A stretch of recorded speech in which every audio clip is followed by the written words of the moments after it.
What are the best chess stalemate opening traps?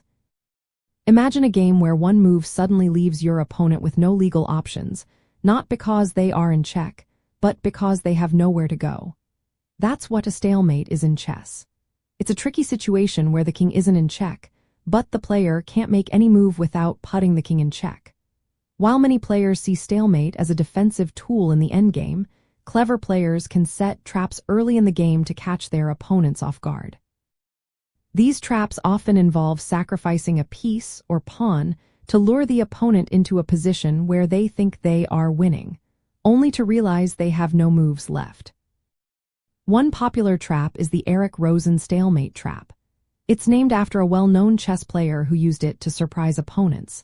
The idea is to sacrifice a queen or other major piece in a way that restricts the opponent's king. They might think they are gaining material or delivering checkmate, but instead, they end up with no legal moves.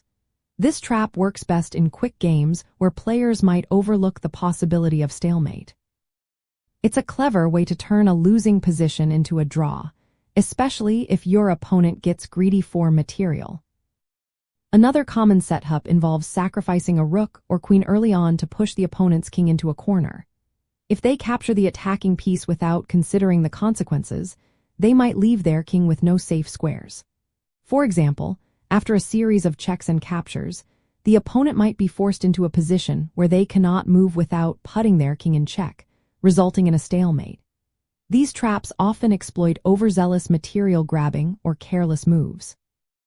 Gambit openings, like the Budapest Gambit or the King's Gambit, sometimes lead to tactical sequences where stalemate threats appear if the opponent isn't careful.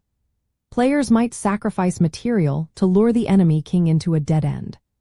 These lines are tricky because they require understanding the tactical motifs that can lead to stalemate, not just checkmate.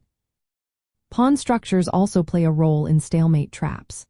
The Noah's Ark trap, for instance, involves creating a pawn chain that limits the movement of the opponent's bishop or other pieces.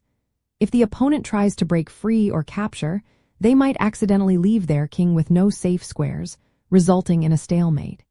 These setups show how controlling space with pawns can create tactical opportunities for stalemate. Some traps involve threatening a smothered mate, where the king is trapped by its own pieces. If the opponent tries to avoid the mate by capturing the attacking piece, they might end up with no moves at all. For example, in the Budapest Gambit, if the opponent captures prematurely, it can lead to a stalemate scenario. Knowing these traps is useful whether you want to set them up or avoid falling into them. When you're playing openings with lots of tactical possibilities, stay alert for stalemate threats. Sometimes giving up a little material or making a cautious move can prevent a sudden stalemate. Conversely, if your opponent is overextending or grabbing material carelessly, you might find a chance to trap their king and force a draw. In the end, these traps combine smart sacrifices, controlling key squares with pawns, and understanding how to confine the king. They turn the game into a puzzle where the goal is not just checkmate but also avoiding or creating stalemate situations.